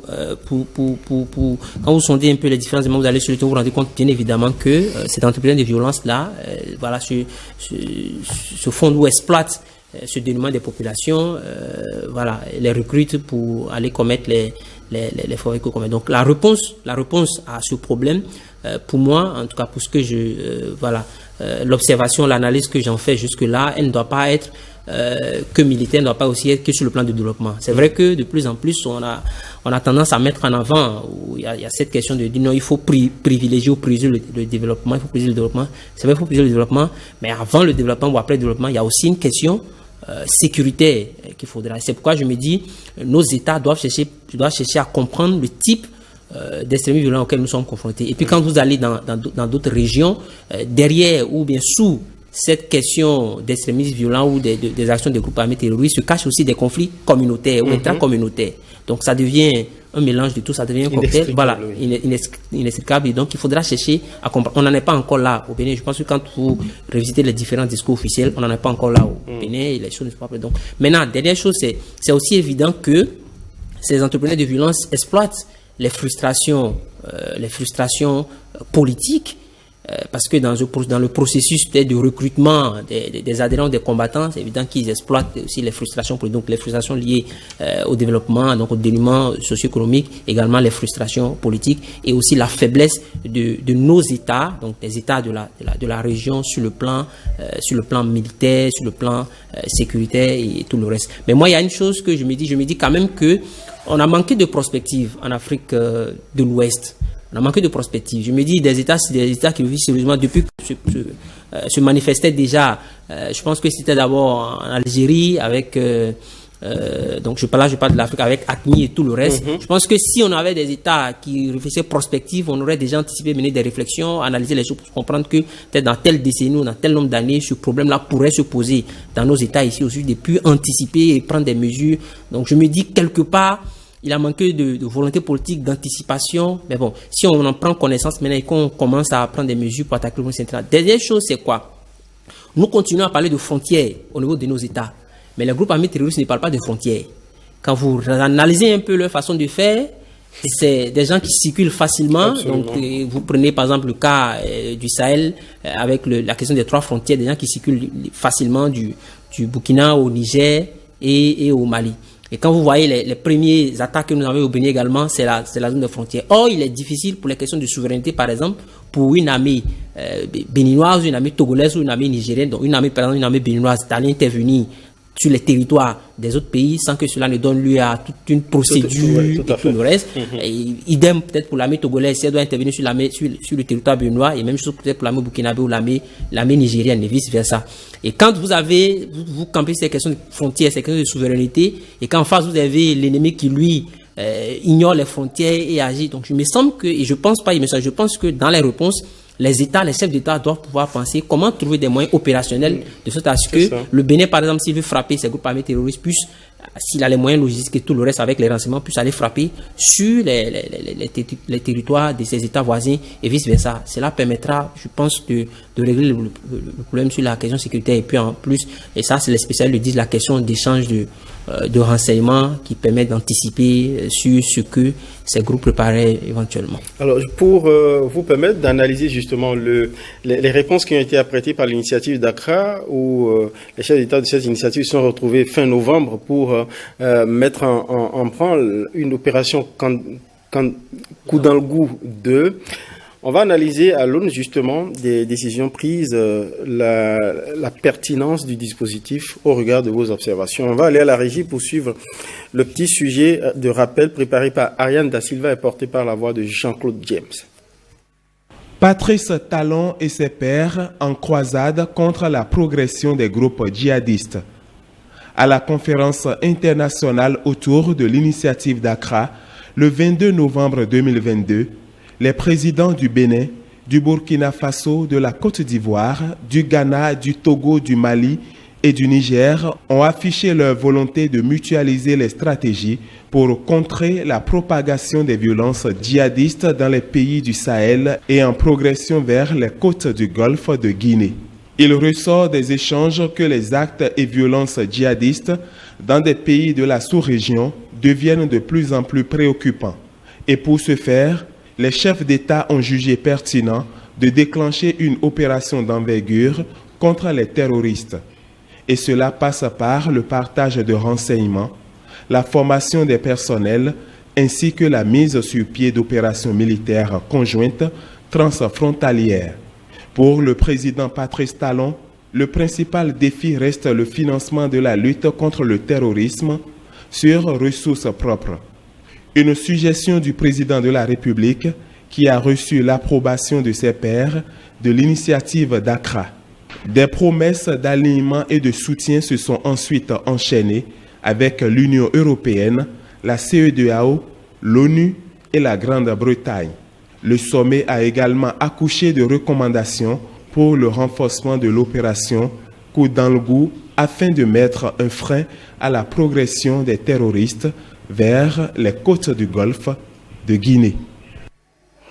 Voilà, l'opération Coup dans le goût, c'est une opération transfrontalière qui va réunir des troupes de plusieurs pays de l'initiative d'Accra marquée par la menace djihadiste. Et le chef d'état-major général des armées du Bénin vient de nous faire l'honneur de nous signaler qu'effectivement des accords ont été signés avec tous nos pays voisins pour des poursuites au-delà de nos frontières. Je suis très attentivement le débat que nous faisons.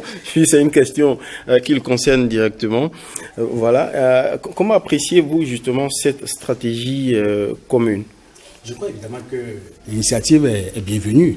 Et aujourd'hui, on peut s'interroger sur, j'allais dire, la soutenabilité financière des opérations à mener, mais aussi la mobilisation des ressources humaines qui permettrait de conduire les grandes opérations. Mais au-delà de ça, c'est qu'il se fait qu'en moins d'un mois, puisque c'est le 22 novembre, qu'il y a eu le sommet d'Accra, l'initiative d'Accra en fait. Et élargi à d'autres partenaires, parce qu'il y a eu le Royaume-Uni, il y a l'Union européenne, il y a l'ONU qui s'associe à cela.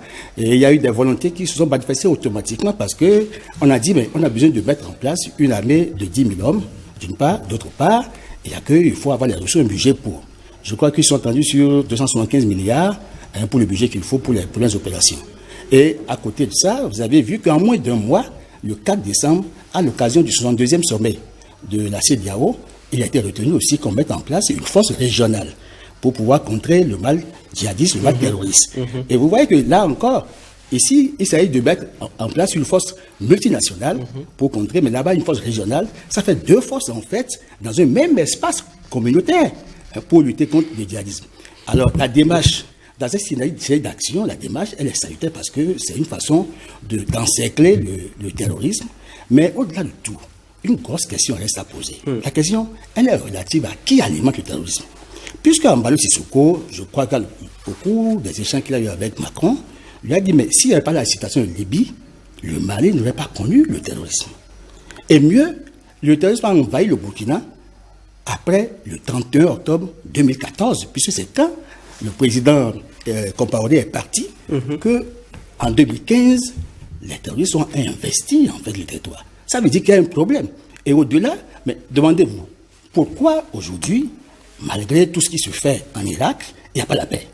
Pourquoi aujourd'hui, en Libye, malgré que les forces occidentales aient réagi, aient frappé, parce qu'il y a des frappes chirurgicales qui ont permis d'enlever Kadhafi, mais quand Kadhafi était là, la population vivait au mieux. C'était donc un mal nécessaire. Est-ce que l'option qui a été choisie par les forces occidentales est une solution à l'africaine? Est-ce que ça a résolu, ça a apporté plus de satisfaction aux problèmes, au bien-être des citoyens africains? Je crois qu'à ce niveau, Embalo, parce que je trouve qu'il a un leadership fort, il a dit que là, quand on pose le diagnostic, on doit avoir des thérapies. C'est pourquoi il était question de dire aux États africains d'aller sur la tribune des Nations Unies pour soutenir la coalition qui a été mise contre la Russie. Il y a eu certains qui ont fait défection. Et je crois qu'Embalo a dit, il a eu l'audace de dire à Macron qu'on ne peut plus les manipuler, les chefs d'État africains, et que maintenant l'heure a sonné, l'ordre mondial a changé. Donc il faut que l'Afrique assume sa dignité.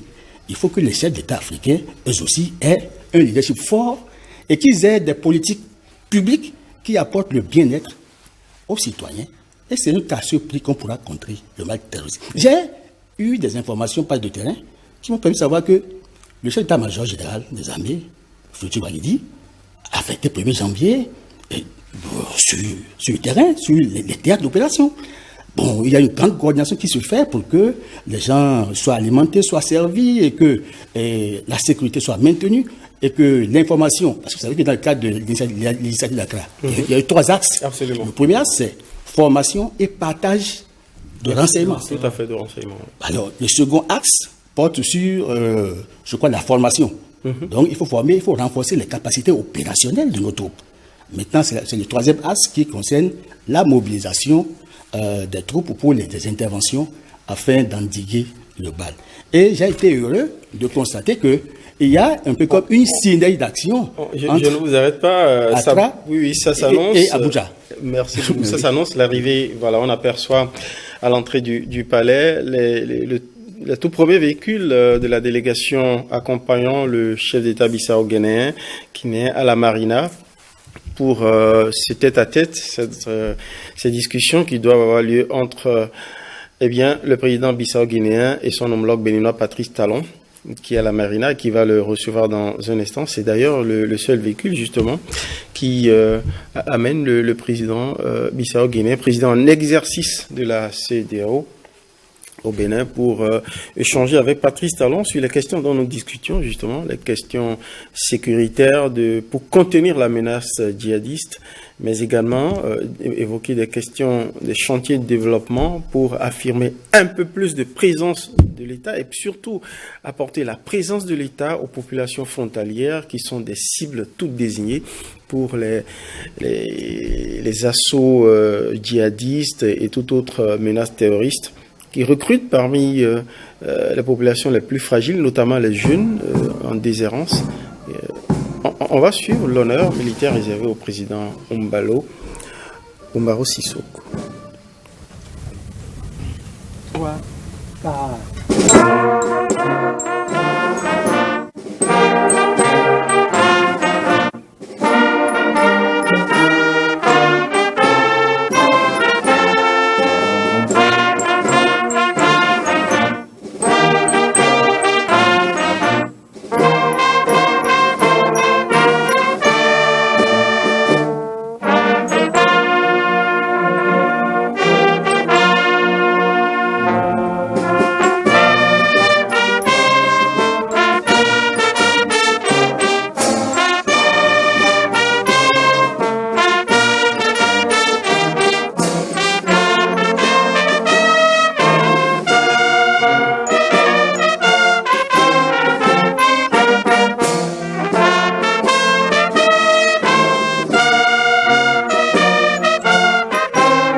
Patrice Talon pour leur entrevue prévue pour environ 50 minutes d'horloge. Je rappelle que au cœur de leurs échanges, des questions d'intégration, mais également des questions sécuritaires pour contrer la menace terroriste transfrontalière qui secoue les pays de la sous-région, du Bénin jusqu'en Côte d'Ivoire. Accolade entre les deux hommes d'État.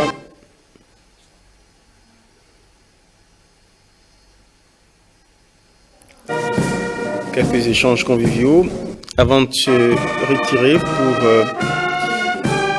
procéder à la discussion sur...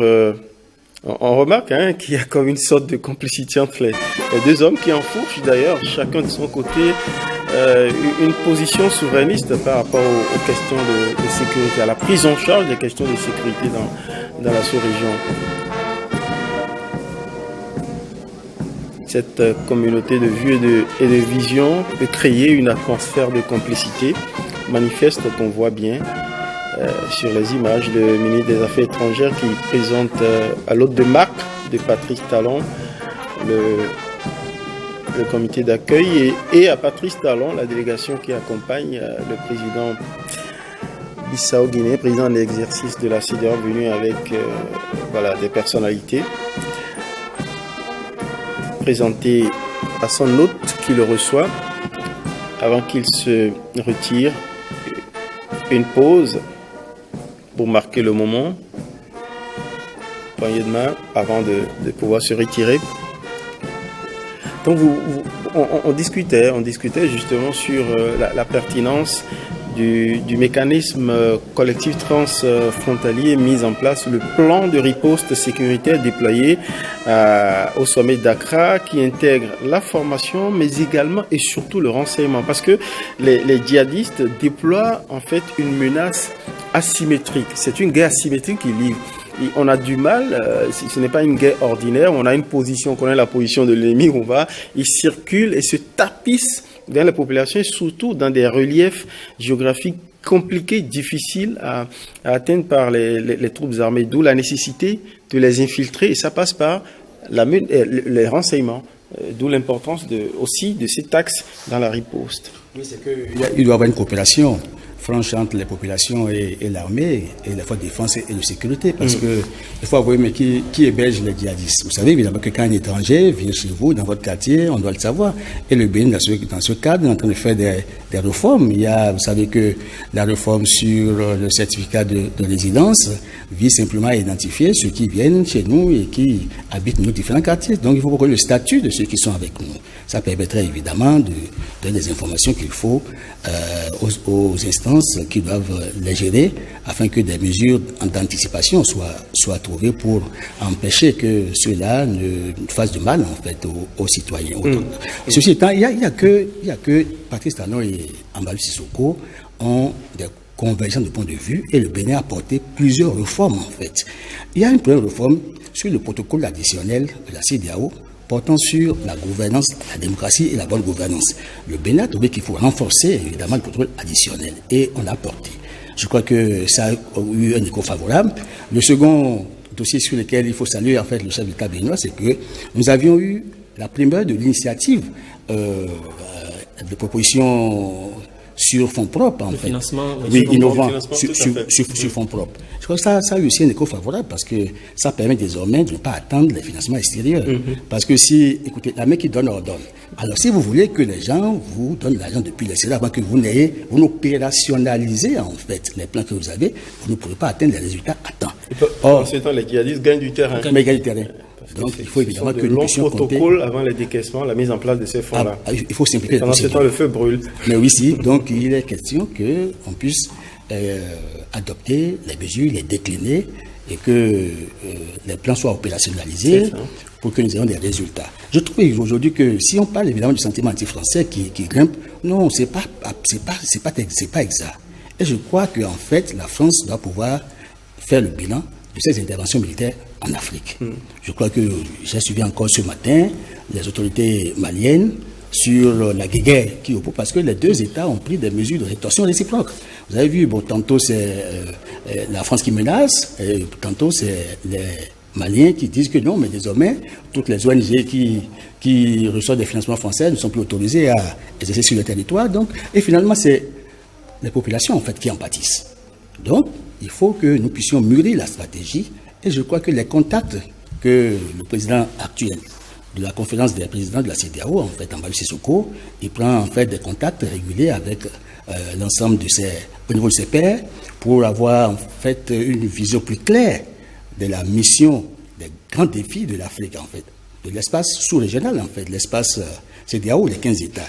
Faire en sorte que nous puissions avoir une politique réellement commune et que nous puissions converger les stratégies et qu'on mutualise nos efforts. Nous sommes dans la dynamique unitaire. Chaque État veut trouver des solutions individuellement. Or, il se fait que nous avons des limites. La raréfaction des ressources financières aidant, c'est pas possible que nous puissions avoir à nous seuls les ressources qu'il faut pour contrer ce mal qui est un mal du siècle. Donc, vous savez que on soupçonne des bras qui sont derrière le terrorisme. Et ces bras, je ne vais pas les nommer. Je crois que lors des grandes réunions, Vous savez qu'on a, à des moments donnés, pour prendre les grandes conclusions, on sort la presse de la salle pour que ce soit des décisions confidentielles. Absolument. Et qu'on va décliner en action à mener pour avoir des résultats. Donc je sais que les chefs d'État ils sont assez intelligents, ils sont ingénieux. Surtout les nouveaux gouvernants africains. Et la France doit pouvoir l'internaliser. Désormais, il faut que la France reconsidère sa politique en Afrique. Et c'est en cela que je partage plus ou moins les réflexions qui ont été partagées, en fait, qui ont été menées par mon co-débatteur. Léonce Gamay. C'est salutaire. Il y a des limites aussi, parce que, en fait, la paix est tributaire de la qualité de la gouvernance. Donc, si les citoyens sont tous dans la pauvreté, ben c'est la politique qui nourrit la violence. Donc il faut faire en sorte qu'on puisse réduire la marge de pauvreté. Notre véritable ennemi, c'est la pauvreté. Si on peut combattre la pauvreté, ça suppose que nous devons avoir des politiques efficientes qui impactent la croissance pour que nous ayons des résultats, parce qu'il y a des domaines sur lesquels il faut agir. Quand est-ce que l'Afrique, en général, et les États de la sous-région, la CEDEAO, les États de la CEDEAO, vont réussir à avoir atteindre l'autosuffisance alimentaire? Le premier défi, c'est le défi alimentaire. Après ça, le défi énergétique. Vous avez vu qu'en France, aujourd'hui, qu'on le veuille ou non, on reproche à Macron de n'avoir pas été proactif. Puisque, en s'affichant contre la Russie, il a oublié que le prix de l'énergie était indexé au coût du gaz. La conséquence, c'est que les boulangeries, les restaurations sont en détresse.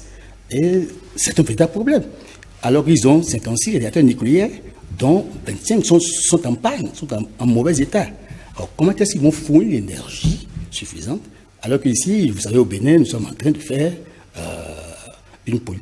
nous sommes en train de développer une politique qui vise, je crois, d'ici à 2026, à nous donner l'autonomie énergétique. Nous en sommes, je crois, à 60% de notre... Et à fournir de l'énergie compétitive. À transporter et à vendre. Donc, vous savez que la crise énergétique est une crise essentielle parce qu'en parlant des intrants de développement, il faut voir en fait la recherche et l'innovation. Est-ce que la recherche et l'innovation sont au service en fait des gouvernants? Parce que, après tout, les fruits de la recherche doivent aider à l'élaboration des politiques publiques, mais aussi à la prise de bonnes décisions. Donc, je trouve évidemment qu'on mette en fait l'interface entre les chercheurs, enfin, je ne dis pas forcément les chercheurs qui ne trouvent pas, je veux mettre de la censure, les chercheurs et innovateurs qui produisent des résultats, afin que ces résultats puissent tenir compte non seulement des réalités endogènes et des réalités des populations, parce que les populations ont des besoins, ils ont des aspirations. Il faut que les recherches collent en fait aux aspirations du peuple et que les dirigeants, j'avais dit de façon insidieuse, et vous avez vu là-dessus, prêtent oreille à ce qui se passe. Pour traverser la frontière du Bénin pour aller au Togo, je crois que même si vous avez votre carte, on vous impose de payer quelque chose. On vous dit par exemple, même si vous avez fait la vaccination, on vous impose encore de payer quelque chose. Il y a encore ce week-end des addictions pour un enterrement. Ils ont été chagrinés, choqués par ce qui s'est passé à la frontière. Or, au Bénin, il n'y a pas ça. Je crois qu'au niveau, puisqu'il semble qu'on a renouvelé un certain nombre de fois les acteurs qui interviennent au niveau de la Kondi, des frontières, ça fait que le Bénin n'a pas cette situation. Donc aujourd'hui, en fait, dans le Mbalo Sissoko, il faut savoir que la crise de la Covid, même si pas d'endroit, elle existe encore, mais il y a quand même eu des levées, allègements des mesures. Absolument. Et ce fait que parmi les États de la communauté, il y a d'autres États qui continuent encore à prélever, à stresser les donc, citoyens. Il faut qu'il soit plus. Un des défis, au-delà de défis sécuritaires, défis liés en fait aux solutions de développement de l'Afrique, à l'intégration qui peine à prendre, parce que chaque État est jaloux de. Absolument. Donc, ça. Il y a aussi le défi en fait de la satisfaction du bien-être des citoyens. Parce qu'on a dit que la circulation des personnes et des biens, c'est un principe, c'est internalisé, c'est dans les protocoles en fait de la CEDEAO. C'est acquis maintenant des principes écrits sur papier. Il y a beaucoup de dérives individuelles qu'il faut surmonter, mais c'est aussi et surtout avec des mesures fermes, avec la fermeté des États. On va lâcher l'antenne dans quelques petites minutes après avoir débriefé sur deux axes de discussion sur cette question, les réponses aux questions sécuritaires, et donner rendez-vous aux téléspectateurs aux frontières de 15h30, voire un peu avant, pour aller à la marina, suivre le point de presse des deux chefs d'État. Je rappelle la visite du président Bissau-Guinéen au Bénin, chef de l'État et de la Guinée-Bissau, mais également président en exercice de la CEDEAO, venu discuter avec Patrice Talon des questions d'intégration et de sécurité dont on discute sur ce plateau. Je voudrais rapidement vous demander d'analyser les réponses à la question sécuritaire comme aussi, pas forcément des réponses spécifiques, mais éventuellement des réponses et peut-être à coup sûr des réponses globales et intégrées.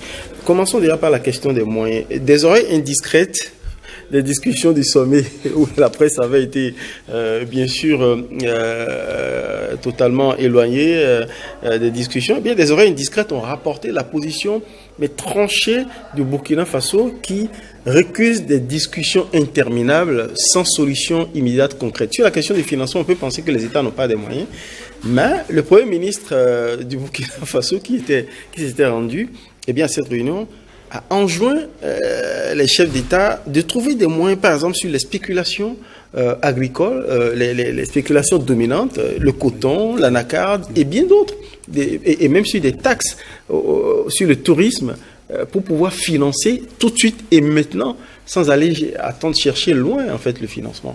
C'est une question de volontarisme, finalement. Oui, je pense que c'est une question de volontarisme. En fait, la question du, comment on appelle, du terrorisme, de l'extrémisme violent, tout ce que vous voulez, il y a des questions sous-jacentes qu'il faudra chercher à régler, soit au niveau communautaire ou au niveau étatique. Les questions sous-jacentes, c'est quoi? On a parlé de la question de l'emploi des jeunes, donc du dénuement, l'absence de l'État, la question agraire, donc avec la question agraire domaniale dans ces espaces-là, la question de la transhumance, qui est une question sous-jacente que ces entrepreneurs de violence exploitent et tendent à transformer leur intervention en problème communautaire.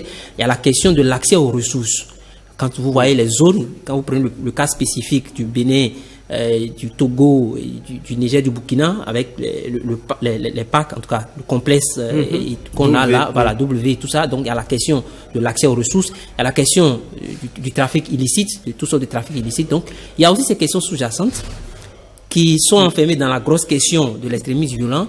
Et je pense que les États doivent aussi réfléchir à trouver des solutions communes dans une synergie d'action à ces questions sous-jacentes qui permettront in fine de régler. Parce que ce sont ces questions sous-jacentes que les entreprises de violence exploitent pour pouvoir asseoir leur hégémonie et tout le reste sur les États ou créer ce qu'ils appellent les califs. Ça, c'est un. Deuxième chose, la question du financement, comme vous l'avez dit.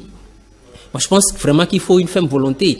Et je me dis que l'initiative d'Accra ou même l'initiative que la CEDEAO met en place ou dans l'espace CEDEAO, on doit éviter de tomber dans l'erreur dans laquelle nous sommes tombés au Sahel. Souvenez-vous que lorsque la France intervenait, je crois que c'était 2011-2012, au Mali avec l'opération Serval, je pense que les premiers commentaires, les premières appréciations avaient été, l'opération avait été saluée et tout le monde a apprécié cette intervention de la France parce que justement l'intervention de l'armée française a permis de stopper l'avancée des groupes armés terroristes vers la capitale.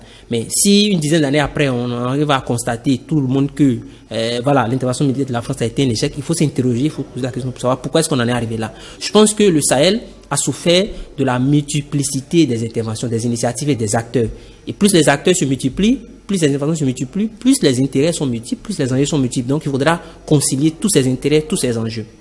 Voilà, c'est ce qu'un ami collègue à moi appelle le grand désordre auquel on assiste dans le Sahel. Il faut éviter d'exporter ce grand désordre-là justement dans les réponses que les États ouest-africains veulent fournir. Donc à limiter vraiment les initiatives. Donc là, on a déjà l'initiative d'Accra, la CEDEAO quand elle passe à son initiative, je pense même qu'il faudra penser à aller peut-être vers une seule initiative, coordonner et mieux coordonner les choses. Ça, c'est la première. L'autre chose également, c'est nous avons un espace avec deux cultures en termes de colonisation et tout ça. Nous avons d'un côté les Anglais, les anglophones, si vous voulez, les anglophones, avec le Nigeria, le Ghana, le Libéria et le reste, et de l'autre côté les francophones. Et ces deux, dans cet espace, on a deux sous-espaces qui sont deux différents terrains de jeu pour les puissances occidentales. Et tout le monde le sait, nos pays, nos États, nos espaces sont des terrains de jeu pour ces États. Donc, comment est-ce qu'on fait, par exemple, pour que l'initiative qui sera mise en place, que le Nigeria ne soit pas réticents à entrer dans cette initiative parce qu'elle soupçonnerait peut-être que c'est une initiative que la France pourrait instrumentaliser pour continuer à asseoir son hégémonie dans la zone ouest africaine. Vous avez raison, donc, parce que le Nigeria, pour le moment, a une posture attentiste par rapport à ce qui se dessine au niveau de l'initiative. Il y a toutes ces questions. Or, on ne peut pas efficacement, par exemple, lutter contre cette question-là en Afrique de l'Ouest sans associer le Nigeria qui, au regard de son poids démographique, de son poids économique et de son poids dans la CEDEAO, est une mastodonte. Donc, il y a toutes ces questions. Vous avez raison, parce qu'au dernier sommet, le Nigeria a été invité comme pays observateur, mais a quand même fait une annonce d'intérêt, a manifesté un intérêt dans l'opération et souhaité que le plan lui soit présenté pour qu'il examine sa possibilité. Donc, je pense que pour limiter, donc pour éviter de répéter l'erreur du Sahel en Afrique de l'Ouest, donc limiter les interventions extérieures, donc surtout des grandes puissances donc qui sont à la porte, qui veulent financer, je pense que les États ouest-africains doivent pouvoir de façon déterminée et volontariste assumer le financement de cette initiative de réponse. Et ça va, comme je l'ai dit, ça va limiter la même mise ou le paternalisme de la France, des États-Unis, de la Russie, du Japon ou même de la Chine sur tout ça.